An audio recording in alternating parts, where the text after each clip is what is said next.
You walk into a room, you haven't said a word, haven't done anything wrong, and yet you can feel it. The cold stares, the subtle distance, the judgment already formed. They hate you, and they don't even know you yet. Marcus Aurelius, Emperor of Rome, understood this deeply. People condemned him before meeting him, hated him for his position, his power, his very existence. Frantz Fanon, psychiatrist and revolutionary, spent his life studying why people hate what they fear, why they despise what they don't understand. Both discovered the same truth. The hatred isn't about you, it never was. There are 3 specific reasons people hate you without knowing you. 3 psychological triggers that have nothing to do with your character and everything to do with their pain. By the end of this video, you'll understand exactly why it happens and how to stop taking it personally. This is Gray Harmony. Let's begin. Reason number 1. You represent what they failed to become. Walk into any room as the person who did the thing they quit, the career they abandoned, the body they gave up on, the relationship they destroyed. You don't have to say anything. Your existence is the accusation. Marcus Aurelius wrote about this constantly. People hated him not for what he did, but for what he represented. Power they couldn't obtain, discipline they couldn't maintain, success they couldn't achieve. Frantz Fanon observed this in colonized societies. The colonized didn't always hate the colonizer for specific acts. They hated what the colonizer represented. Freedom they'd been denied, dignity they'd been stripped of, a life they couldn't access. Your presence becomes a mirror, and they hate what they see reflected. Here's what most people miss. When someone looks at you and feels inadequate, their brain has 2 options: accept their own choices and change, or reject you and stay comfortable. Guess which one most people choose? They choose hatred, because hatred is easier than accountability.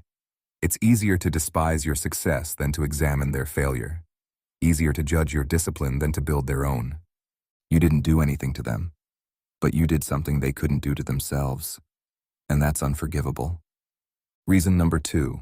You remind them of someone who hurt them. You have her eyes, his voice, their confidence, their quiet strength. And suddenly you're guilty of crimes you never committed, carrying someone else's sins on your face. Marcus Aurelius dealt with this endlessly. Senators who hated him because he reminded them of previous emperors who had wronged them. Advisors who despised him because his calm reminded them of fathers who abandoned them. Frantz Fanon documented this in detail. Colonized people sometimes hated other colonized people who succeeded.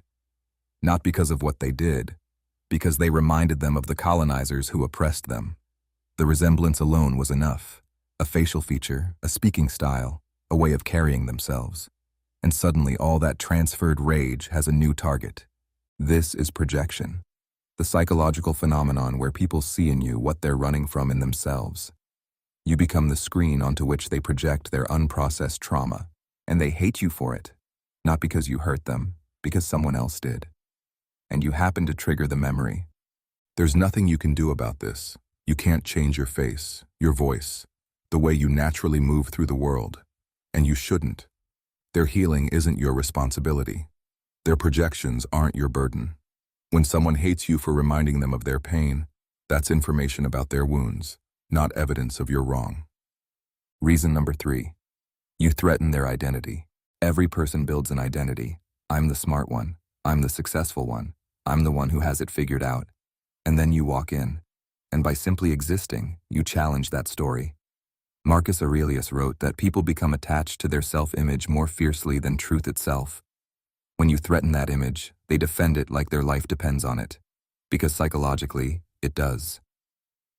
Frantz Fanon saw this in revolutionary contexts.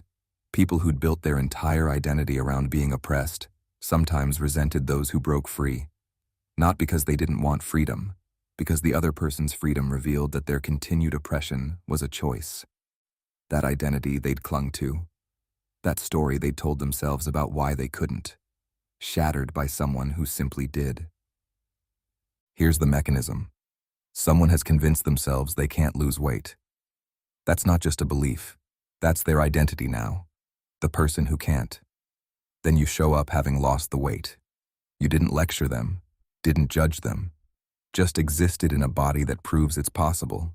And they hate you for it, because your existence is evidence against their identity. And people will defend their identity even when it's killing them.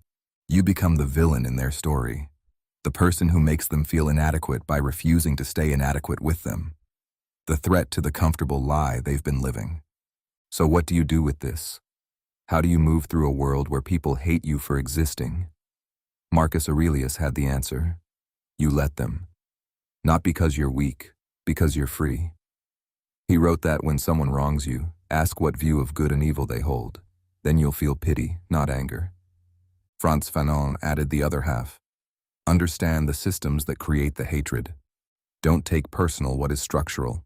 Don't internalize what is projection. Stand in your truth anyway. Not arrogantly, not apologetically. Just stand. When they hate you for being what they failed to become, remember it's grief, not judgment. When they hate you for reminding them of their pain, remember it's trauma, not truth.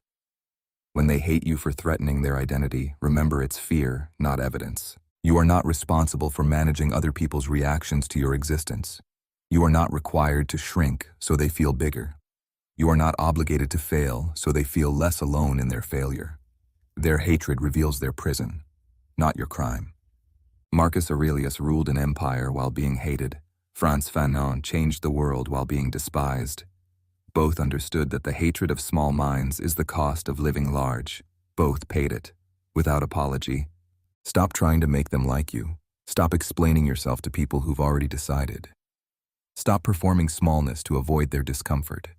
They're going to hate you anyway, so you might as well be yourself while they do it. This is Gray Harmony, where wisdom has no borders. Subscribe. The next video drops soon. Walk through the door.